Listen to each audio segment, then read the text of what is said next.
राम राम सभी को।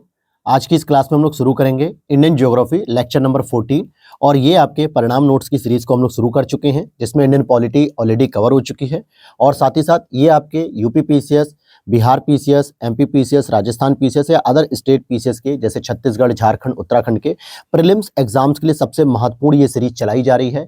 और ये सीरीज घटनाचक्र पूर्वालोकन की जो बुक आती है मोटी मोटी उसी के हैंड रिटन शॉर्ट नोट्स है जिसमें सारे टॉपिक, सारे पीवाईक्यू, सारे कॉन्सेप्ट को लेटेस्ट डेटा के साथ अपडेट किया गया है जो आपके लिए बहुत ही बेनिफिशियल ये सीरीज रहती है। तो चलिए शुरू करते हैं। ये हमारी निशु मैम है, हमारी टीम मेंबर, और ये हम हैं। साथ ही साथ यहाँ पर आप इस व्हाट्सएप नंबर पे जानकारी ले सकते हैं कि किस तरीके से आप इसके हैंड रिटन नोट्स को परचेस कर सकते हो, पीडीएफ को, क्या उसका प्रोसेस होगा। अपडेट के लिए आप टेलीग्राम चैनल ज्वाइन कर लीजिए। साथ ही साथ मेंस आंसर राइटिंग के लिए आप लक्ष्य भेद शॉर्ट नोट्स की सीरीज को ले सकते हैं, GS paper 1, 2, 3, 4 and paper 5, 6। Same इसी व्हाट्सएप नंबर पे आप मैसेज कर सकते हैं और इंक्वायरी ले सकते हैं। तो चलिए आज की हम क्लास को शुरू करते हैं। और लास्ट क्लास में हम लोग दोस्तों खनिज संसाधन पढ़ रहे थे, याद होगा कि हम लोगों ने खनिज संसाधन के बारे में सारी चीजें शुरू कर दी थी। तो देख लेते हैं। कृषि का विविधीकरण तो हो गया था, पशुपालन हो गया था, ये भी हो गया था। बस 2-3 लेक्चर और आने वाले हैं, इसके बाद ये हमारा कंप्लीट हो जाएगा। देखो खनिज संसाधन में हमने जो शुरू किया था, सबसे पहले हम लोगों ने सेल तंत्र पढ़ा था, रॉक सिस्टम के बारे में। फिर सेकेंडली हमने पढ़ा था जो है कि धात्विक खनिज, जो धात्विक होते हैं। फिर आज हमें पढ़ना था अधात्विक खनिज, जो हमने कल होल्ड किया था अधात्विक खनिज पे। यहाँ से आज हम पढ़ेंगे अधात्विक खनिज। तो बाकी क्लास अगर आप लोगों ने नहीं देखी है तो प्लेलिस्ट में जाइए, वहां पर आपको मिलेगी कि घटनाचक्र शॉर्ट नोट 2026, वहां पर आपको सारी ये क्लासेस मिल जाएंगी। चलो आगे देखते हैं। अब जैसे यहाँ पर अधात्विक खनिज के बारे में हम लोग पढ़ेंगे। अभ्रक आग्नेय और कायांतरित सेलों में पाया जाता है। किसमें पाया जाता है अभ्रक? अच्छा मैं आपको बता दूं, माइका जिसे हम लोग कहते हैं अभ्रक, अभ्रक का सबसे अधिक उत्पादन पूरे विश्व में भारत ही करता है एकमात्र, ठीक है। बाकी और देश इतना नहीं अभ्रक का उत्पादन करते। और अभ्रक स्पेशली आग्नेय और कायांतरित चट्टानों में पाया जाता है, यानी ये किसी भी अवसादी चट्टानों में नहीं मिलेगा। और अगर आपसे एग्जाम में पूछ ले कि निम्नलिखित में से कौन सी चट्टान, मतलब कौन सा जो खनिज वो आपको अवसादी चट्टान मिलता है, तो ऑप्शन में अगर फास्फोरस है तो आप फास्फोरस को लगा सकते हो, परंतु अभ्रक है तो नहीं लगाओगे, क्योंकि अभ्रक मुख्य रूप से आग्नेय चट्टानें और कायांतरित चट्टानों में मिलते हैं। कोडरमा जो कि झारखंड में पाया जाने वाला एक शहर है, क्षेत्र, इसको अभ्रक की राजधानी भी कहते हैं, कैपिटल ऑफ माइका भी कहा जाता है कोडरमा झारखंड को, क्योंकि यहाँ पर सबसे अधिक अभ्रक के भंडार भी पाए जाते हैं और उत्पादन भी होते हैं। लेकिन अगर मैं बात करूं कि अभ्रक का उत्पादन जो है कि सबसे अधिक कहां पर हो रहा है, तो आपको लगेगा सर झारखंड में होना चाहिए था। नहीं, अभ्रक का सबसे अधिक उत्पादन राजस्थान में होता है और एकमात्र यही उत्पादन कर भी रहा है। लेकिन अगर भंडारक के बाद में बात करेंगे तो अभ्रक का जो सबसे अधिक भंडारण है आंध्र प्रदेश में है 41%, राजस्थान में है 28%, ओडिशा में है 17%। तो इन परसेंटेज को भी देखकर आप समझ सकते हो कि भैया भंडारण तो जल्दी रिजर्व जो होते हैं वो चेंज नहीं होते जब तक नए रिसर्च ना जाए, नए जो है कि भंडार को खोज ना लिया जाए। तो आंध्र प्रदेश आपको लगाना ऑलवेज, अभ्रक सबसे अधिक है। सेकेंड नंबर पे राजस्थान और थर्ड नंबर पे ओडिशा है। अभ्रक की जो सबसे बड़ी मेखला पाई जाती है, जरूरी नहीं है कि जो कोडरमा में अभ्रक की कैपिटल कही जा रही है कोडरमा को, तो क्या वहीं पे सबसे अधिक होगा, वो और भी रीजन्स हो सकते हैं उनको कहने के लिए, लेकिन सबसे अधिक जो पाया जाता है वो आंध्र प्रदेश में भंडारण है। राजस्थान सबसे बड़ा उत्पादक है, राइट। तो यहां देखते हैं कि अभ्रक मेखला जो कि सबसे बड़ी पाई जाती है हजारीबाग, गया, मुंगेर, और इसी मेखला में आपका कोडरमा भी जिला स्थित होता है जिसको कैपिटल ऑफ माइका कहा जाता है। तो आप अक्सर पढ़ते होगे ना माइका बेल्ट, माइका बेल्ट का मतलब हो गया कि हजारीबाग, गया, मुंगेर ये सभी जिले सबसे इंपॉर्टेंट है जिसमें पूरी की पूरी अभ्रक की बेल्ट पाई जाती है। इसी में आपका कोडरमा जिला भी आता है। क्या लिखा है? भारत विश्व में अभ्रक का अग्रणी भंडारक है। सर्वोत्तम संगमरमर की बात करें तो ये मकराना राजस्थान में पाया जाता है। मकराना जो है कि क्षेत्र राजस्थान के अंतर्गत आता है और यहाँ से जो संगमरमर मिलता है वो सबसे हाई क्वालिटी का माना जाता है। इवन कि जो ताजमहल में संगमरमर का प्रयोग हुआ है, या आपके क्या नाम था उसका, अरे जिसका पहला संगमरमर से मकबरा बनता है भाई व्हाइट कलर का, देखो मिडवल हिस्ट्री का पार्ट है, जो हुमायूं की फैमिली से संबंधित था, उसकी पत्नी का पिता था शायद, देखो एग्जैक्ट नाम नहीं आ रहा है, कमेंट कर देना यार, ठीक है। तो उसमें भी जो प्रयोग किया गया संगमरमर वो भी मकराना से ही लाया गया था। और संगमरमर असल में यहाँ पे मल नहीं होना चाहिए, संगमरमर होगा, ये कायांतरित चट्टान है, दिस इज इंपॉर्टेंट, जिसका निर्माण अवसादी कार्बोनेट, चूना पत्थर और डोलो स्टेन से हुआ है। अब देखो कायांतरित चट्टान क्या होती है, मुख्य रूप से वो आग्नेय से भी बनती है, हालांकि हम इन सब चीजों को वर्ल्ड ज्योग्राफी में और बेहतर समझेंगे। मुख्य रूप से वो आग्नेय से बनती है कायांतित चट्टान और अवसादी से भी बन जाती है। दोनों के लिए जो है कि टेम्परेचर और प्रेशर मैक्सिमम होना चाहिए, तो कायांतरित में कन्वर्ट होगी। लेकिन यहाँ पे जो संगमरमर है ना, वो अवसादी कार्बोनेट चूना पत्थर और डोलो स्टोन के हाई प्रेशर और हाई टेम्परेचर के कंप्रेशन के बाद जो कायांतरित में कन्वर्ट होती है, उसे कहा जा रहा है। अब चौथा आता है हमारा सेक्शन ऊर्जा खनिज। यहाँ पे भारत में प्रथम कोयला खान रानीगंज में दामोदर नदी घाटी के तट पर 1774 में खोदी गई थी। यानी भारत की जो सबसे पहले कोयले की माइनिंग की गई थी, ये आपके रानीगंज, जो कि कहां पर आता है, वेस्ट बंगाल का क्षेत्र है। रानीगंज में दामोदर नदी घाटी तट पर 1774 में खोदी गई थी। कोयला के प्रकार कितने होते हैं, तो ये आपको बहुत अच्छे से पता भी होगा। 4 प्रकार के कोयले होते हैं, लेकिन उनमें कार्बन की मात्रा और सल्फर की मात्रा के आधार पर उनकी क्वालिटी को जज किया जाता है। देखो, जितना अच्छा कार्बन होगा, जितना अधिक कार्बन होगा, उतना ही कोयला बेहतर माना जाएगा। परंतु इसके जस्ट अपोजिट सल्फर कम से कम होना चाहिए। अगर सल्फर ज्यादा हो रहा है तो यानी धुआं ज्यादा करेगा, उसमें तपन, जो हीट होती है, जो आग होती है, वो पैदा नहीं हो सकती। तो कार्बन सबसे अधिक होगा तभी हीट पैदा होगी, लेकिन सल्फर उसके लिए कम होना चाहिए। अब जैसे सबसे अच्छी क्वालिटी का माना जाता है एंथ्रेसाइट, क्योंकि एंथ्रेसाइट में कार्बन मैक्सिमम होता है, लगभग 95% होता है। हालांकि सबसे बड़ी जो एंथ्रेसाइट की बेल्ट है वो अमेरिका में पाई जाती है, पिट्सबर्ग के आसपास के रीजन में। भारत में हमारे यहाँ एंथ्रेसाइट कोयला जो है कि न्यूनतम है, मतलब कह सकते हो नगण्य के रूप में। जैसे कश्मीर में थोड़ी बहुत बेल्ट पाई जाती है, लेकिन उसका उत्पादन नहीं किया जाता है, क्योंकि कश्मीर के अगर रीजन में भी हम इसकी माइनिंग करेंगे तो जो उसकी नेचुरल ब्यूटी है, जो वहाँ का नेचुरल फिनोमेना है, वो डिस्टर्ब हो जाएगा। इसीलिए हम लोग ज्यादातर बिटुमिनस पर डिपेंड करते हैं, बिटुमिनस पे ही हम अपना काम कर लेते हैं, जो सस्ता भी पड़ता है और इजीली हमारा काम भी हो जाता है। तो बिटुमिनस में कार्बन की क्वालिटी लगभग 55 से लेके 80% तक होती है। और लिग्नाइट, जो कि ज्यादातर तमिलनाडु के रीजन में पाया जाता है, वहां पे कार्बन 40 to 55% पाया जाता है लिग्नाइट में। और पीट, जो कि सबसे घटिया क्वालिटी का माना जाता है, इसमें कार्बन 40% से भी कम होता है। अब जरा सल्फर के हिसाब से देख लो। देखो, एंथ्रेसाइट में कार्बन मैक्सिमम होगा, लेकिन सल्फर कम होगा, इसीलिए ये हीट को पैदा करता है, धुएं को बहुत कम। वहीं पीट की बात करें तो कार्बन 40% से कम है, परंतु यहाँ पे सल्फर मैक्सिमम है। इट मींस ये धुआं ज्यादा प्रोड्यूस करेगा, लेकिन हीट को कम रखेगा।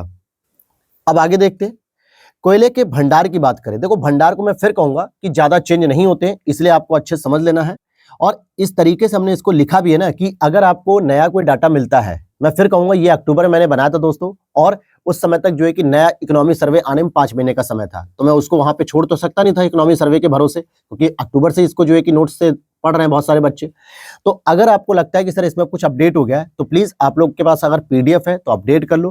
क्लास से नोट्स बना रहे हो तो वहां पर भी अपना गूगल सर्च करके अपडेट कर सकते हो। हालांकि अभी इकोनॉमी सर्वे नहीं आया है, 31 जनवरी को आएगा, अभी 5 दिन बचे हुए हैं, तब तक आप इसके साथ पढ़ सकते हो। लेकिन कोयले के जो भंडार हैं वो मैक्सिमम सेम ही रहते हैं। ओडिशा में सबसे अधिक भंडार पाए जाते हैं, झारखंड दूसरे नंबर पे है और छत्तीसगढ़ तीसरे नंबर पे है। कोयले के मिनरल्स को लेकर अक्सर प्रश्न बनते हैं, तो याद रख लेना इसको। कोयले के जो रिजर्व हैं वो ओडिशा में पहले नंबर पे, दूसरा झारखंड और तीसरा आपका छत्तीसगढ़ है। कोयला उत्पादक राज्य कौन कौन से ऐसे राज्य हैं जो कोयले का उत्पादन करते हैं? जैसे ओडिशा हो जाएगा, छत्तीसगढ़ हो जाएगा और झारखंड हो जाएगा। तो ये 3 महत्वपूर्ण स्टेट हैं जो कोयले का उत्पादन करते हैं।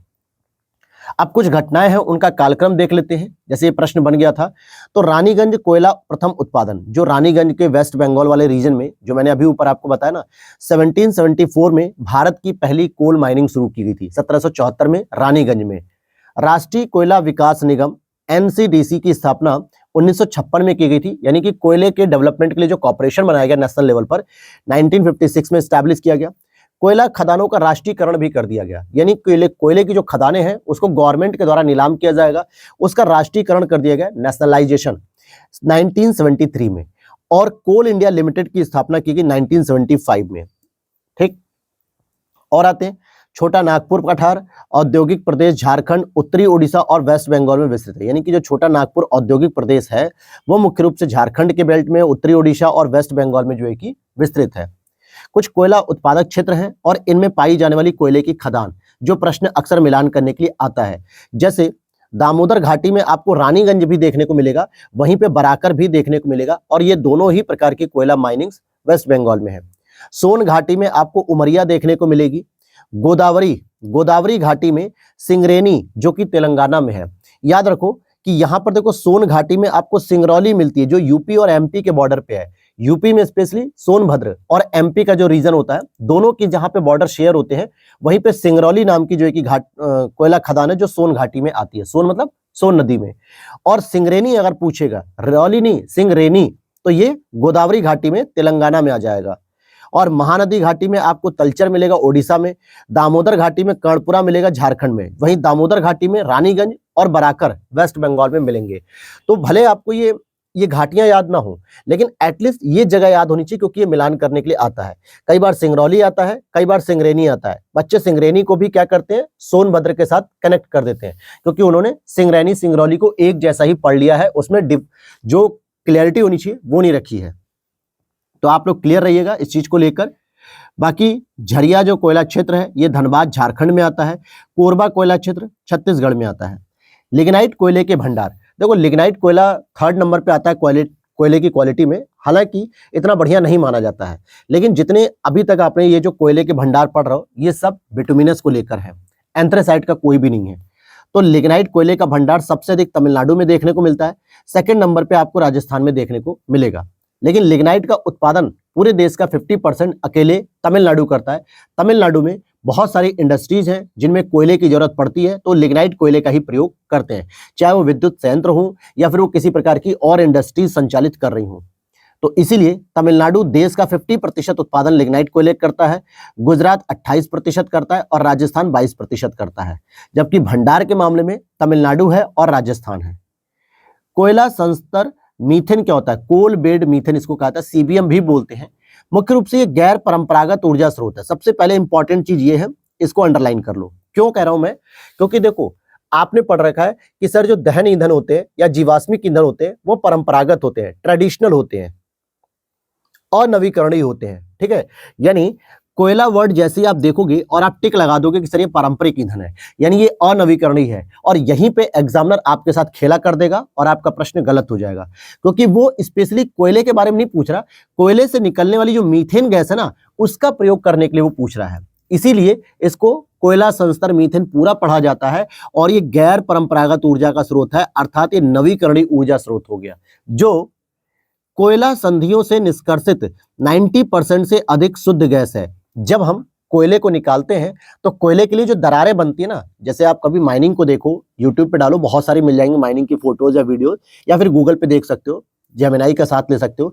तो उसमें जब आप देखते हो कि जो कोयले को तोड़ा जाता है, छोटे छोटे बम वगैरह लगा के ताकि कोयले की खदानों को और माइनिंग करने के लिए तोड़ा जाता है, तो उसमें जो दरारें होती हैं, उन दरारों से निकलने वाली जो गैस होती है वो मीथेन होती है, और वो ज्यादातर क्या मानी जाती है, शुद्ध मानी जाती है। यानी वो एक तरीके से पॉल्यूशन को कम से कम करने का प्रयास करती है।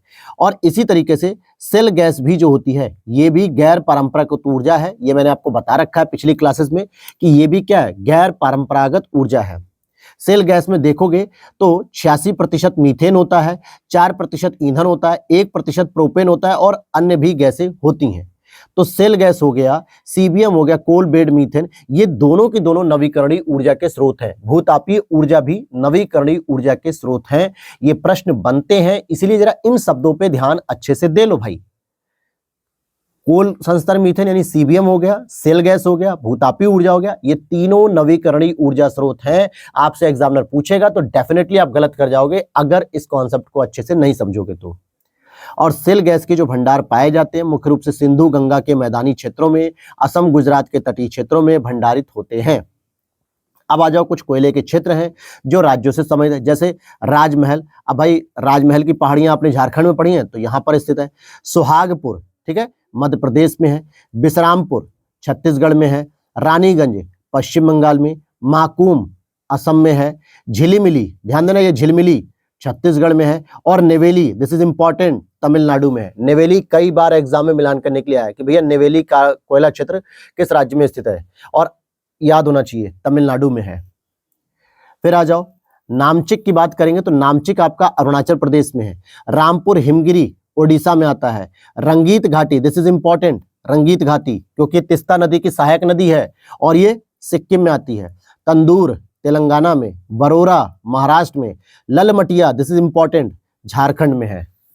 जिनको इंपॉर्टेंट मैं स्पेशली कह रहा हूं वो ऐसे ही हवा में नहीं कह रहा हूं, बल्कि इसलिए कह रहा हूं क्योंकि ये प्रीवियस ईयर पेपर में कई जगह ये देखने को मिली है। चाहे वो आप बिहार का पेपर देखो, छत्तीसगढ़ का देखो, उत्तराखंड का देखो, यूपी का देखो, ऐसे कई जगह पे ये सारे प्रश्न मिलते रहते हैं। इसलिए मैं आपको पढ़ाते समय ही तुरंत बोलता हूं कि दिस इज इंपॉर्टेंट। तो आप लोगों के पास अगर पीडीएफ है तो जरूर उसे हाईलाइट कर लिया करो। गोंडवाना तंत्र में लगभग 95% कोयले के भंडार अवस्थित हैं। गोंडवाना तंत्र में लगभग 95% कोयले के भंडार अवस्थित हैं। भारतीय कोयला उद्योग की समस्याएं क्या है? देखो समस्याएं तो बहुत सारी हैं, लेकिन वर्तमान में जो कोयला इंडस्ट्री चल रही है उसकी सबसे पहली समस्या है कि निम्न कोटि का कोयला संचालन, क्योंकि बिटुमिनस और लिग्नाइट कहीं ना कहीं निम्न कोटि के ही माने जाते हैं। पीट कोयले का प्रयोग तो हम नहीं करते हैं, लेकिन एंथ्रेसाइट के कंपैरिजन में, पॉल्यूशन के कंपैरिजन में कोयला का जो बिटुमिनस या लिग्नाइट मेथड है ये भी बहुत अच्छी क्वालिटी का नहीं होता है। धुलाई संस्थानों की उपयोग क्षमता कम है, क्योंकि जो कोयले को माइनिंग करके निकाला जाता है तो डायरेक्ट उसको भट्टे में यूज नहीं किया जाता है। पहले उनकी वॉशिंग होती है, धुलाई होती है, कि ताकि जितने भी जो बेकार चीजें लगी हुई हैं, धूल गंदगी जो भी चीजें हैं, उनको क्लियर किया जाता है और उनको एक जगह पे जो है कि स्टोर किया जाता है। लेकिन इनकी भी उपयोग क्षमताएं कम है। कोकिंग कोयले के आयात पर निर्भरता है। जो हमारा कोकिंग कोयला होता है ना, कोकिंग कोयले को क्या कहते हैं हम आगे बता देंगे। इसमें लिखा हुआ है कि कोकिंग कोयला मुख्य रूप से स्टील इंडस्ट्रीज में लगता है, क्योंकि इसका प्रयोग जो है कि ज्यादा हीट पैदा करने के लिए भी होता है। और ऐसे कोयले के लिए हमें क्या करना पड़ता है? आयात ज्यादातर करना पड़ता है, और कार्य संचालन की कीमतें भी इसमें इंक्लूड कर दी जाती है। तो ये भी एक मेजर प्रॉब्लम्स है जिसकी वजह से कोयला इंडस्ट्री ग्रो नहीं कर पा रही है। कोयले का सर्वाधिक उपयोग होता है ऊर्जा के उत्पादन के लिए, और यही वजह है कि भारत में जितनी भी ऊर्जा उत्पादित होती है उसमें 47% आज भी कोयले का प्रयोग किया जा रहा है। कोयला भंडार और राज्य, जैसे हुत्तर कोयला भंडार झारखंड से है, इब नदी ओडिशा में है, तातापानी रामकोला छत्तीसगढ़ में है, उमरिया मध्य प्रदेश में है। अब आते हैं हम आगे चलते हैं पेट्रोलियम एवं प्राकृतिक गैस। पेट्रोलियम और प्राकृतिक गैस के बारे में पढ़ें तो भारत में सबसे पुराना तेल भंडार यानी ऑयल रिजर्व डिगबोई असम में है, और ब्रह्मपुत्र घाटी देश की सबसे पुरानी तेल घाटी है। क्या कहा? फिर से समझो कि जो ऑयल रिजर्व के सबसे अधिक जो मतलब ऑयल रिजर्व के लिए जो सबसे पहला जो स्टोर मिला वो हमें डिगबोई असम में मिला, सबसे पुराना ऑयल रिजर्व मिला। और ब्रह्मपुत्र घाटी देश की सबसे पुरानी तेल घाटी भी है। अंकलेश्वर प्रसिद्ध है किसके लिए? पेट्रोल भंडार के लिए, भरूच गुजरात में। ध्यान देना, अंकलेश्वर पढ़ रहे हैं, ओंकारेश्वर नहीं। ओंकारेश्वर तो मध्य प्रदेश में नर्मदा नदी के तट पर स्थित है, पढ़ा होगा आपने। जो मुश्किल से मुझे लगता है 3 से 4 घंटे की दूरी होती है उज्जैन से, महाकाल मंदिर से, ठीक है। अंकलेश्वर पढ़ना है, ओंकारेश्वर नहीं। तो अंकलेश्वर आपके लिए प्रसिद्ध है पेट्रोल भंडार के लिए, और ये भरूच गुजरात में स्थित है। मिलान करने के लिए आता है। पिछली बार यूपी पीसीएस में ये पुरानी लिस्ट में मैंने पहले ही एक जगह लिस्टिंग कर रखी थी, और यहीं से आपका एक प्रश्न आ गया था। अगर आपने पेपर दिया होगा 2024 प्रीलिम्स का तो आपको पता चल जाएगा। भारत की रिफाइनरीज के बारे में बात करते हैं, जिसमें डिगबोई की बात करें असम में है, बरौनी बिहार में, कोयली गुजरात में, बोगई गांव, ये इसको याद रख लो बच्चा, बोगई गांव। अभी आपको इसी तरीके का एक और गांव नाम का शब्द आएगा, देखें इसमें है, अभी मिलेगा आपको, ठीक है। तो बिहार में होता है, तो यहाँ पे मैचिंग करने के लिए आता है। बोगई गांव असम में मिलेगा, पारादीप उड़ीसा में, मनाली तमिलनाडु में, नेवेली भी तमिलनाडु में है, नागापट्टिनम तमिलनाडु में है। ये पिछली बार आया था 24 में मनाली, और लोग हिमाचल प्रदेश में ढूंढ रहे थे उत्तराखंड में, लेकिन भाई ये तमिलनाडु का है क्योंकि ये ऑयल रिफाइनरीज है। नुमालीगढ़ असम में स्थित है, तातीपाका आंध्र प्रदेश में, बीना मध्य प्रदेश, भटिंडा पंजाब में, वाडिनार गुजरात में है, हल्दिया पश्चिम बंगाल में, मथुरा उत्तर प्रदेश में, विशाखापट्टनम आंध्र प्रदेश में। अब इनमें जो मैक्सिमम शब्द होंगे वो बच्चों ने सुने होंगे, लेकिन कौन कौन सा नहीं जानते हैं उसको ध्यान रखो। कोयली को याद रख लो, बोगई गांव को याद रख लो, मनाली को याद रख लो, नुमालीगढ़ को याद रखो, और तो लगभग लगभग पता रहता है, ठीक है, क्योंकि लोकेशन के आधार पे भी आपको पता होगा। तो ये जो 3-4 अभी मैंने बताए, इसमें से ही कोई ना कोई अगर डाल दिया एग्जामिनर ने मिलान करने के लिए, तो एटलीस्ट आपको पता रहेगा, तो हेल्प हो जाएगी मिलान करने के लिए। भारत में क्रूड ऑयल के उत्पादन सर्वाधिक कहां पे होते हैं? कच्चे तेल का उत्पादन सबसे अधिक कहां पर होता है? वैसे तो भारत क्रूड ऑयल को आयात करता है, चाहे वो ईरान से करे, रूस से करे, सऊदी से करे, अमेरिका से करे, लेकिन फिर भी भारत के पास भी कुछ रिजर्व पाए जाते हैं गोंडवाना क्षेत्र में, जहां पर कच्चे तेल का उत्पादन किया जाता है। तो सबसे अधिक जो होता है ना, वो अपतटीय क्षेत्रों में होता है। कहां पर होता है? अपतटीय क्षेत्रों में। अब ये अपतटीय क्षेत्र का मतलब क्या होता है? देखो, अपतटीय क्षेत्र का मतलब होता है जैसे अगर ये हमने भारत की लोकेशन बना दी है, तो तटीय क्षेत्र पे अगर निकाल रहे हो तो उसको तो हम लोग बोलेंगे कोस्टल रीजन। लेकिन जब आप इस तटीय क्षेत्र से दूर कहीं आके खुले समुद्र के आसपास जो आपके ही रीजन का है 12 नॉटिकल 24 नॉटिकल मील में, जब यहां पे ऑयल रिजर्व निकालते हो आप, क्रूड ऑयल यहां से निकालते हो ना समुद्र के अंदर से, तो इसी को कहा जाता है अपतटीय क्षेत्र। और भारत में सबसे ज्यादा अपतटीय क्षेत्रों में ही क्या किया जाता है, निकाला जाता है, कच्चे तेल का उत्पादन किया जाता है, कच्चे तेल का उत्पादन किया जाता है। राजस्थान सेकंड नंबर पे है, गुजरात थर्ड नंबर पे है, असम फोर्थ नंबर पे है। तो इन चारों का आपको याद रख लेना है। कच्चे तेल का उत्पादन सबसे अधिक होगा तो अपतटीय क्षेत्र में ही होगा, अगर ऑप्शन नहीं है तो अलग बात है। राजस्थान की बात करें तो ये हो जाएगा जो है कि सेकंड नंबर पे, गुजरात थर्ड और असम फोर्थ है। लेकिन ऑयल रिजर्व के जो भंडार है सबसे अधिक, वो भंडार की मैं बात करूं तो सबसे अधिक भंडार आपको असम में देखने को मिलेगा, गुजरात में देखने को मिलेगा, राजस्थान में देखने को मिलेगा। अर्थात प्रोडक्शन में आप ऊपर से नीचे आ रहे हो, अब तटीय राजस्थान, गुजरात, असम, लेकिन भंडार में आप नीचे से ऊपर जा रहे हो, क्योंकि असम, गुजरात, राजस्थान यही तो आप देख रहे हो। और गुजरात के कुछ प्रमुख तेल क्षेत्र भी ऐसे हैं, जैसे लूनेज, कई बार ये मिलान करने के लिए आता है कि ऑयल रिजर्व वाले जो क्षेत्र हैं वो कौन कौन से हैं। लूनेज हो गया, नवग्राम हो गया, कलोल हो गया, बारकोल, मेहसाणा। और ये मेहसाणा याद रख लो, क्योंकि ये शब्द से ही ऐसा लगता है आपने जो पढ़ा है जो मेहसाणा मेहसाणा करके, कि राजस्थानी शब्द है, राजपूतों का शब्द है, लेकिन मुख्य रूप से ये गुजरात के ऑयल रिजर्व के क्षेत्र हैं प्रमुख रूप से। देखो ऐसा मैं बार बार फोर्स इसलिए कर रहा हूं आपको कि ऐसे ऐसे शब्दों को जब आप एग्जाम में देखोगे ना तो कंफ्यूज हो जाओगे कि सर ये हमने पढ़ा तो था लेकिन याद नहीं आ रहा कहां पढ़ा था। तो ये गलतियां नहीं होनी चाहिए। नून माटी तेल शोधन कारखाना असम में स्थित है और इंडियन ऑयल कॉर्पोरेशन का एकाधिकार में ये काम करती है, यानी इस क्षेत्र में इंडियन ऑयल कॉर्पोरेशन ही है जो पूरी तरीके से इस तेल शोधन कारखाने को देखती है। मंगला, भाग्यम, शक्ति, ऐश्वर्या, ये सभी राजस्थान में खोजे गए तेल के क्षेत्र हैं। मंगला भाग्यम, शक्ति और ऐश्वर्या। भारत में सर्वप्रथम खनिज तेल का कुआं खोदा गया, माकूम में खोदा गया था, असम में। India strategic petroleum reserve limited की स्थापना कच्चे तेल को भूमिगत स्टोरेज करने के लिए 3 स्थानों का चयन किया गया है। मतलब इंडिया स्ट्रैटेजिक पेट्रोलियम रिजर्व का मतलब क्या है कि भारत भविष्य के लिए अपने पास कच्चे तेलों को स्टोर करने के लिए एक बहुत बड़े बड़े जो है कि स्टोरेज बना रहा है, और वो स्टोरेज के लिए 3 जगह का जो है कि चयन किया गया है। एक विशाखापत्तनम, ठीक है, और एक मंगलौर जो कि कर्नाटक में आता है, और एक पादुर हो गया। तो इस तरीके से इंडिया अपनी स्ट्रैटेजिक पेट्रोलियम रिजर्व के तहत 3 जगहों को जो है कि सिलेक्ट कर रहा है, कर चुका है ऑलरेडी। विशाखापत्तनम, मंगलौर और पादुर हो जाएगा। HBG क्या होता है? HBJ हजीरा बीजापुर जगदीशपुर। यह गैस पाइपलाइन गेल द्वारा निर्मित की गई है। गेल, ठीक है, जैसे सेल भेल गेल है ना, तो गेल की फुल फॉर्म देख लेना एक बार आप लोग, ठीक। तो हजीरा बीजापुर जगदीशपुर, इस गैस पाइपलाइन को गेल के द्वारा निर्मित किया गया है। HBJ द्वारा प्राकृतिक गैस का परिवहन किया था, दक्षिण बेसिन से किया जाता है। मतलब जो प्राकृतिक गैस है इसका ही परिवहन किया जाता है मुख्य रूप से। इसका प्राकृतिक गैस के राज्य कौन से हैं? भंडारण के रूप में और उत्पादक के रूप में देखें तो प्राकृतिक गैस के जो राज्य है भंडारण में, तो असम में सबसे अधिक प्राकृतिक गैस के भंडारण है, आंध्र प्रदेश में और राजस्थान में है। लेकिन उत्पादक की बात करेंगे तो फिर से अपतटीय आ जाएगा। अपतटीय का ही यहीं पे जो है कि उत्पादक होता है सबसे अधिक, फिर असम में सबसे अधिक उत्पादन है, फिर राजस्थान है और फिर त्रिपुरा है, ठीक है। तो प्राकृतिक गैस के जो भंडारण है और प्राकृतिक गैस के जो उत्पादक हैं, दोनों को अच्छे से याद रखना है।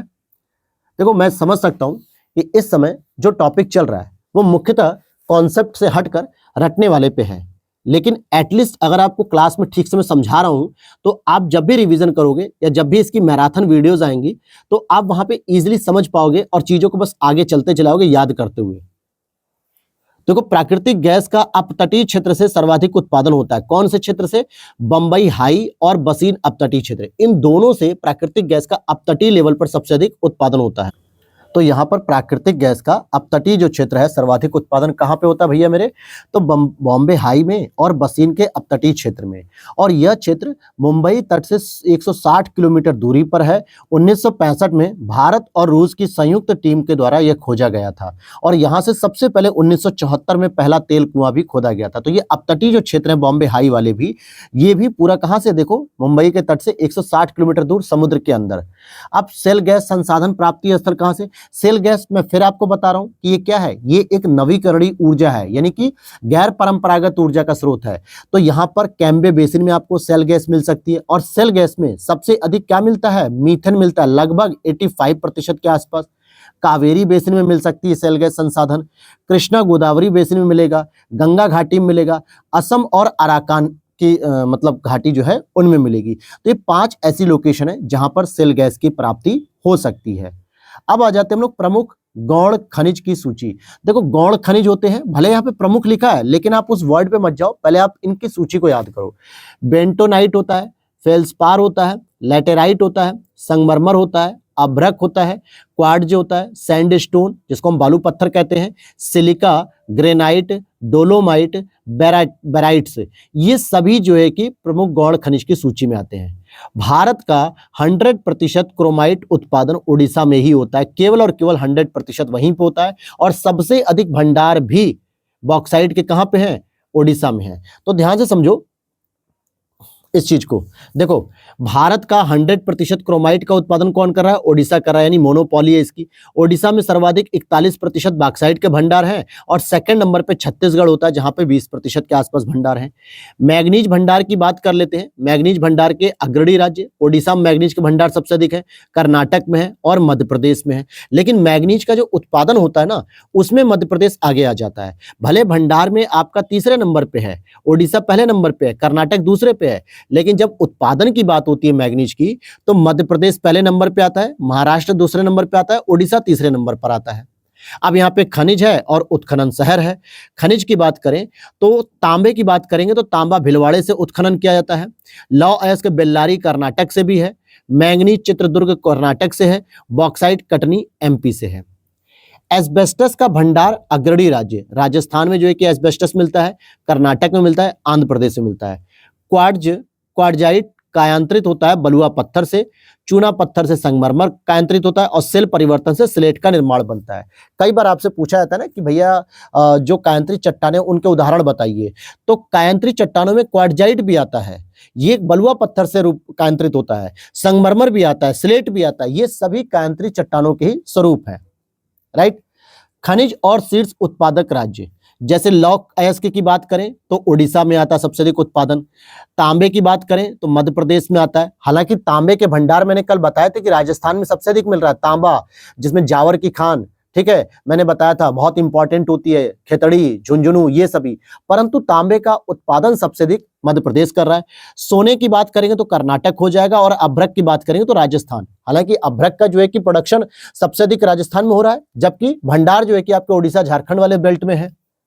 कर्नाटक में मैंगनीज उत्पादन के कुछ प्रमुख क्षेत्र जैसे सिमोगा हो गया, बेल्लारी हो गया, चिकमंगलुरु हो गया। अब मैंगनीज का करते हैं कर्नाटक में। आप एटलीस्ट इन लोकेशन के नाम भी याद रखोगे ना कि कौन कौन से राज्य में, भले खनिज आपको याद ना रहे कि सर मैंगनीज है कि अभ्रक है कि क्या है, मत याद रखो, कोई दिक्कत नहीं है। एटलीस्ट लोकेशन का नाम याद होना चाहिए कि किस राज्य में है, तो वहां से भी आपका प्रश्न बन जाएगा। क्योंकि कई बार ऐसे ही प्रश्न आते हैं कि भैया चिकमंगलुरु एक खनिज उत्पादक क्षेत्र है, ये किस राज्य से संबंधित है, तो कर्नाटक से है। केंद्र और क्षेत्र की बात कर लेते हैं, जैसे नेल्लोर आंध्र प्रदेश में अभ्रक मिलेगा, भंडारा महाराष्ट्र में मैंगनीज, माकुम असम में है कोयला, डल्ली राजहरा छत्तीसगढ़ में लौह अयस्क, कोरापुट ओडिशा में है बॉक्साइट। अब देखो ये खनिज भले याद ना हो कोई बात नहीं, एटलीस्ट आपको ये याद होना चाहिए कि नेल्लोर आंध्र प्रदेश में, भंडारा महाराष्ट्र में, माकुम असम में, डल्ली राजहरा छत्तीसगढ़, कोरापुट ओडिशा, यही याद होना चाहिए। इससे भी आप बहुत आसानी से प्रश्न कर पाओगे। अमगुरी असम में है पेट्रोलियम के लिए, लांजगढ़ ओडिशा में है बॉक्साइट के लिए, कामपटी महाराष्ट्र में है कोयला के लिए, बेल्लारी कर्नाटक में है लौह अयस्क के लिए। आगे बात करते हैं बादाम पहाड़ की। भैया बादाम पहाड़ जो कि लौह अयस्क है, ओडिशा में स्थित है बादाम पहाड़। अब बादामी पहाड़ी मत कर लेना कर्नाटक का, ये बादाम पहाड़ है। कोडरमा झारखंड में अभ्रक के लिए है। मोसाबानी, दिस इज इंपॉर्टेंट, मोसाबानी झारखंड में है तांबे के लिए। अमरकंटक जो एमपी और छत्तीसगढ़ के बॉर्डर पे बॉक्साइट, और राखा खान, दिस इज इंपॉर्टेंट, राखा खान तांबा के लिए है। तो तांबा के लिए आपकी झारखंड की मोसाबानी भी है और झारखंड की राखा खान भी है, ये दोनों ही तांबे के लिए हैं। दिस इज इंपॉर्टेंट है मेरे भाई, बिल्कुल याद रखना है। खनिज और केंद्र की बात करते हैं। फिर से मैं फिर कहूंगा कि इन खनिजों को भले आप याद मत रखो, कोई दिक्कत नहीं है, लेकिन एटलीस्ट आप इनकी लोकेशन को याद रखो मेरे भाई, यही प्रश्न बनेंगे। जैसे ग्रेफाइट का रामपाम मिलता है आंध्र प्रदेश हो गया, सीसा जावर राजस्थान में हो गया, लवण डिडवाना में राजस्थान, चांदी बेल्लारी कर्नाटक, लौ एस्क क्योंझर ओडिशा में, बैलाडिला की खान कहाँ पे है छत्तीसगढ़ में, कमान गुंडी कहाँ पर स्थित है कर्नाटक में, राजनांदगांव कहाँ पर स्थित है छत्तीसगढ़ में। तो ये लोकेशन भी याद रहनी चाहिए। गैस के प्लांट औरैया में है, एल्यूमिनियम के कोरबा में, पेट्रोलियम का कोच्चि केरल, मैंगनीज का बालाघाट, हीरा मझगवां मध्य प्रदेश। यूपी के 3 जिलों में ग्रेफाइट पाया जाता है, कहाँ कहाँ, ललितपुर में, महोबा में, बांदा में। हालांकि ललितपुर में आपको यूरेनियम भी मिलता है साथ ही साथ। तो ललितपुर हो गया, महोबा हो गया, बांदा हो गया, ये तीनों ही ग्रेफाइट को प्राप्त करने वाले 3 प्रमुख जिले यहाँ पर हैं। आगे है सोनभद्र में पाई जाने वाली धातुएं। हालांकि मैंने इसको यूपी स्पेशल के घटना चक्र शॉर्ट नोट्स में बहुत अच्छे से डिटेलिंग कर रखा है, लेकिन यहां पर भी हम लोग पढ़ते हैं सोनभद्र में पाई जाने वाली धातुएं, डोलोमाइट, पायराइट, एंडलोसाइट, लाइमस्टोन, पोटास, ये सभी जो है कि सोनभद्र में पाई जाती हैं। केरल के समुद्र तटीय बालू में बड़ी मात्रा में मोनोजाइट मिलता है, जिरकॉन मिलता है, इल्मेनाइट मिलता है, रुटाइल मिलता है, सिलिमेनाइट मिलते हैं। ये सभी इंपॉर्टेंट हैं क्योंकि समुद्र तटीय बालू में जो मोनोजाइट मिलता है, इसी से हम थोरियम जैसा जो परमाणु ईंधन है उसका निष्कर्षण करते हैं। किसका करते हैं? थोरियम का। थोरियम देखो यहाँ लिखा है कि केरल थोरियम उत्पादन में अग्रणी राज्य है। मोनोजाइट या मोनाजाइट थोरियम का मुख्य स्रोत है, और थोरियम क्या है? एक परमाणु भट्टी का ईंधन माना जाता है, क्योंकि यूरेनियम की उपलब्धता हमारे भारत में कम है यूरेनियम की, इसीलिए हम प्लूटोनियम और थोरियम का प्रयोग करते हैं परमाणु भट्टी में। फिजिक्स के नोट्स में बहुत अच्छे से मैंने बताया, इस बार उसको पढ़ाऊंगा तो बहुत सारी चीजें क्लियर करूंगा इस बार आपकी मैं। मोनाजाइट परमाणु खनिज है, देखो लिखा है ना, जिसमें थोरियम एवं यूरेनियम पाया जाता है, परंतु हम थोरियम को ही ज्यादातर निष्कर्षण कर पाते हैं। लेकिन कुछ और भी यूरेनियम के केंद्र है हमारे भारत में, कहाँ कहाँ पे? जैसे दिमाईसाइट, कई बार पूछा था दिमाईसाइट ऑप्शन में असम रहता है, ज्यादातर बच्चे असम को लेकर कंफ्यूज रहते हैं। मेघालय होना चाहिए दिमाईसाइट। लंबापुर तेलंगाना हो जाएगा, रोहेल राजस्थान, गोगी कर्नाटक में, जादूगुड़ा झारखंड, तुरामडीही झारखंड। तो ये सब यूरेनियम के केंद्र हैं। कौन सा चूना पत्थर जिप्सम, नमक और जस्ता के भंडारण के लिए प्रसिद्ध है? तो राजस्थान प्रसिद्ध है, क्योंकि यहाँ पे जिप्सम भी मिलता है, नमक भी मिलता है, जस्ता भी मिलता है, और चूना पत्थर भी साथ में ले सकते हो। तटीय क्षेत्रों में मिलने वाले इल्मेनाइट और रुटाइल टाइटेनियम के स्रोत हैं। जो टाइटेनियम का हम प्रयोग करते हैं, इल्मेनाइट और रुटाइल, ये सभी टाइटेनियम के स्रोत हैं। यहाँ पे फिर से रिवाइज कर लो कि केरल के समुद्र तटीय बालू में मोनोजाइट मिलता है, जिरकॉन मिलता है, इल्मेनाइट मिलता है, रुटाइल मिलता है। ये दोनों किसके हैं स्रोत? यहाँ पे क्या पड़ा? टाइटेनियम के। समझ आ रही है बात? अब आ जाओ छत्तीसगढ़ राज्य में कुछ खनिज के प्राप्ति स्थल, जैसे बॉक्साइट कहाँ कहाँ पर मिलता है? तो बलरामपुर, यूपी का बलरामपुर नहीं लगाना है, छत्तीसगढ़ का है। कोरबा, बीजापुर कर्नाटक का नहीं, छत्तीसगढ़ का। जगदलपुर, बॉक्साइट भले मत याद रखो, ये याद रखो ये नाम, क्योंकि यही प्रश्न आएगा कि भैया जगदलपुर एक खनिज प्राप्ति स्थल है जो किस राज्य से संबंधित है, बताते रहोगे। डोलोमाइट जगदलपुर हो जाएगा, बीजापुर, रायगढ़, जांजगीर। लॉ एस के लिए दंतेवाड़ा, बैलाडिला की खान, कांकेर, राजनांदगांव। टिन के लिए सुकमा और दंतेवाड़ा है। कैमूर पठार किसके लिए प्रसिद्ध है? तो कैमूर पठार पे ज्यादातर जो है कि आपको लाइम स्टोन यानी चूना पत्थर और सैंड स्टोन, ये दोनों ही स्टोन प्राप्त होते हैं। लाइम स्टोन, सैंड स्टोन, अर्थात चूना पत्थर और बलुआ पत्थर, ये दोनों कैमूर पठार पर मिलते हैं। फिर आगे देख लेते हैं और भी कुछ प्रमुख क्षेत्र, जैसे गिरिडीह। गिरिडीह आपका झारखंड में है जो कोयला के लिए फेमस है। अलवर राजस्थान में जो तांबा के लिए है। धारवाड़ कर्नाटक में जो मैग्नीज के लिए है। जैन कोंडम तमिलनाडु में जो लिग्नाइट के लिए है। क्योंझर ओडिशा में है जो मैग्नीज के लिए है। तलचर की बात करते हैं जो ओडिशा में ही है, कोयले से संबंधित है। गुरु महसानी की बात करें झारखंड में लॉयस्क है। कर्नाटक की बात करेंगे टंगस्टन है, और लोहरदगा झारखंड की बात करेंगे तो बॉक्साइट है। कुछ खनिज हैं जिस उद्योग में ये बड़े पैमाने पर यूज होते हैं, जैसे चूना पत्थर सबसे अधिक प्रयोग होता है सीमेंट उद्योग में, ये इसका रॉ मटेरियल है। कॉपर, तांबे का प्रयोग होता है ज्यादातर बिजली के सामान में, क्योंकि आप देखोगे कई बार हम लोग बात करते हैं कि हमको कॉपर वायरिंग चाहिए, मतलब किसी भी प्रोडक्ट में कॉपर को लगा देने से वो उसकी क्वालिटी बढ़ जाती है। बॉक्साइट, आपका बॉक्साइट किसका अयस्क है? एल्यूमिनियम का, और एल्यूमिनियम इतना हल्का होता है कि उसका प्रयोग हवाई जहाज के निर्माण में किया जाता है। मैग्नीज का प्रयोग इस्पात उद्योग में होता है, स्टील की इंडस्ट्रीज में होता है। भारत की पहली लिथियम खदान छत्तीसगढ़ के लिए किस छत्तीसगढ़ के किस जिले में खोलने की घोषणा की गई है केंद्र सरकार के द्वारा? तो कोरबा में लिथियम खदान की पहली जो है खोलने की बात की गई है, तो कोरबा में। तो ये तो आपने पढ़ लिया खनिज संसाधन। अब हम चलते हैं अगला विद्युत ऊर्जा पे। अब देखो इलेक्ट्रिसिटी जो प्रोड्यूस होती है मेरे भाई, वो 3 तरीके से होती है। वैसे तो 4 तरीकों से होती है। कौन कौन से होते हैं तरीके, जरा एक बार सर बता देंगे? अगर हम बता देते हैं तो आपको चीजें अच्छे से याद हो जाएंगी। बिल्कुल सर। पहला आपका आता है कोयले पे आधारित, ठीक है, जो जीवाश्मिक ईंधन हो गया, जिसको आप ऑलरेडी पढ़ चुके हो। दूसरा इसी में गैस आधारित भी आता है, ठीक है, कोई गैस आधारित जैसे ये सारे प्लांट है गैस आधारित, ठीक, एक ये होता है। तीसरा आपका होता है परमाणु आधारित, मतलब जो परमाणु भट्टियां होती हैं उनमें जो है कि प्रयोग की जाती है। चौथा आपका आता है नवीकरणीय संसाधनों के बारे में।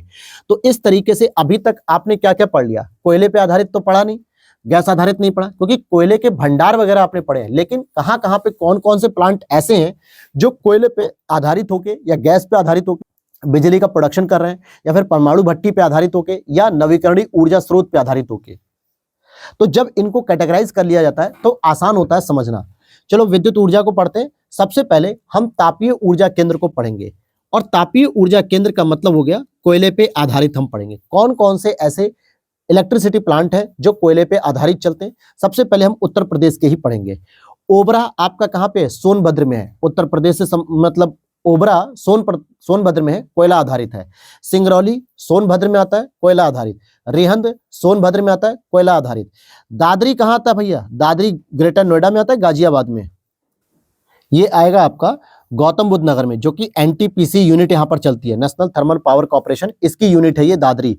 ऊंचाहार ये भी आपका कोयला आधारित है। टांडा जो कि अंबेडकर नगर में आता है, ये भी कोयला आधारित है। मेजा इलाहाबाद में आता है, कोयला आधारित है। तो ये लोकेशन भी मैंने बता दी। ओबरा, सिंगरौली, रिहंद ये तीनों सोनभद्र में है, कोयला आधारित। दादरी गौतम बुद्ध नगर में कोयला आधारित। ऊंचाहार कोयला आधारित। टांडा अंबेडकर नगर में आता है, कोयला आधारित। मेजा इलाहाबाद में आता है, कोयला आधारित। तो ये यूपी के हो गए। इनमें जो इलेक्ट्रिसिटी प्रोड्यूस की जाती है, यहां पर हम कोयले का प्रयोग करते हैं। वो भी कौन से कोयले का? बिटुमिनस कोयले का। अब छत्तीसगढ़ में देखो 3 है, कोरबा, लारा, भिलाई। ये तीनों आपके इलेक्ट्रिसिटी प्रोडक्शन करने के लिए होते हैं, जो कोयले पे आधारित होते हैं। अब ये देखो कहलगांव और बोगईगांव, ये याद रखना है। कहलगांव बिहार का है, बोगईगांव असम के है। इलेक्ट्रिसिटी प्रोड्यूस करते हैं कोयला आधारित।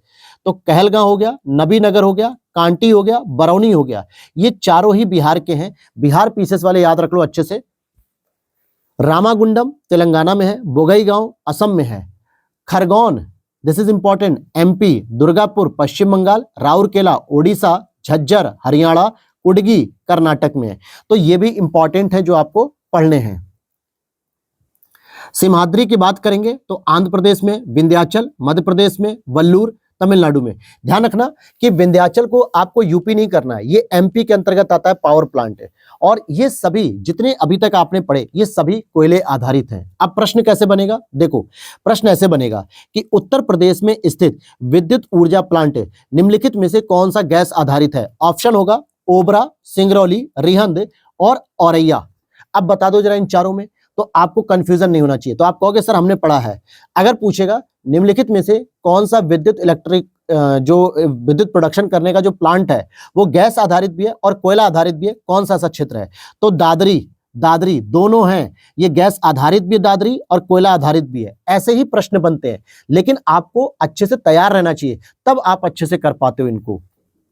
जैसे अंता गैस आधारित है राजस्थान में, औरैया गैस आधारित है उत्तर प्रदेश में, कवास गैस आधारित है उत्तर गुजरात में, दादरी गैस आधारित है उत्तर प्रदेश में, फरीदाबाद हरियाणा में, झानोर गंधार गुजरात में, कायमकुलम केरल में और उड़ान महाराष्ट्र में। ये सभी गैस आधारित इलेक्ट्रिसिटी प्रोडक्शन करने के प्लांट हैं, बाकी सब कोयले आधारित हैं।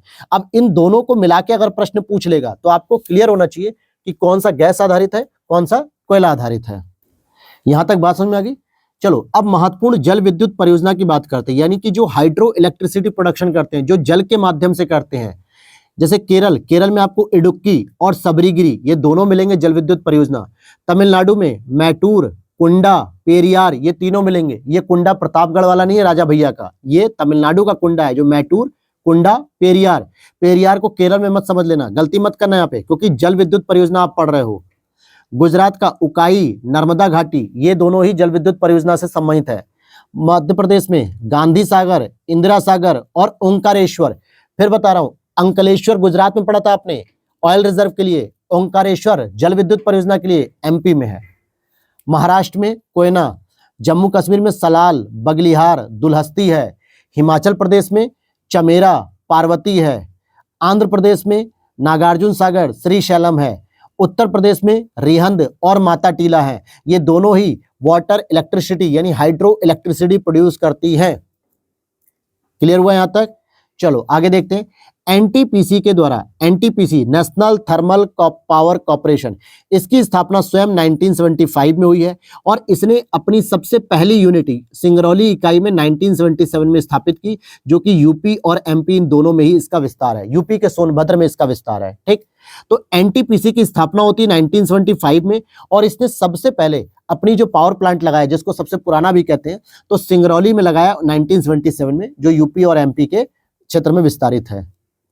आगे देखो, सबरीगिरी जल विद्युत परियोजना से संबंधित है। अभी मैंने बताया ना सबरीगिरी कहां पर था, केरल में था। ठीक है, तो ऐसे प्रश्न आएंगे मिलान करने के लिए। घाट प्रभा सिंचाई परियोजना है। रामगंगा उत्तर प्रदेश की बहुउद्देशीय परियोजना है। इडुक्की जल विद्युत परियोजना है। तो सबरीगिरी और इडुक्की दोनों ही केरल में जल विद्युत परियोजना है। मिलान करने के लिए आ जाता है डायरेक्ट। उकाई कहां पे है, गुजरात में है। पतरातू झारखंड, पेंच मध्य प्रदेश, डाभोल महाराष्ट्र में है। और आगे देखते हैं, ऊर्जा उत्पादन में योगदान। देखो मैंने पूरा कंप्लीटली, जब अक्टूबर में मैं इस नोट्स को तैयार कर रहा था, तो 12 अगस्त 2025 तक मैंने पूरा लेटेस्ट अपडेट लिखा है कि कितना डाटा अपडेट हो चुका है। आपको अगर इसको और अपडेट करना है तो आपको क्या करना है, नीति आयोग की वेबसाइट पर जाइएगा। वहां से आप चेक कर सकते हैं कि वर्तमान में इलेक्ट्रिसिटी का प्रोडक्शन कितना हो रहा है, या फिर बजट आने के बाद पीआईबी पर अपडेट आएगी, वहां से भी आप अपडेट कर सकते हो। कई सारे सोर्सेस होते हैं, थोड़ा बहुत मतलब कि मिसमैच भी होते हैं डेटा को लेकर, उतना हेडक नहीं लेना है, लेकिन ये दो ऑथेंटिक सोर्स है जिसको आप फॉलो कर सकते हो। तो 12 अगस्त 2025 तक अपडेट डेटा कितना है कि कुल ऊर्जा जो भारत में प्रोड्यूस हो रही है वो 484.82 गीगावाट जो है कि कुल ऊर्जा प्रोड्यूस हो रही है। इसमें कोयले के द्वारा उत्पादित ऊर्जा है लगभग 45.65, और अगर आप देखोगे 45.65%, जबकि बाकी में 234.24 गीगावाट नवीकरणीय ऊर्जा उत्पादित हो रही है। ठीक, अब यहां पर देखो, कुल ऊर्जा में 284 में लगभग 234.24 गीगावाट जो ऊर्जा हो रही है वो नवीकरणीय ऊर्जा के द्वारा हो रही है, जिसकी हिस्सेदारी 50.07% है।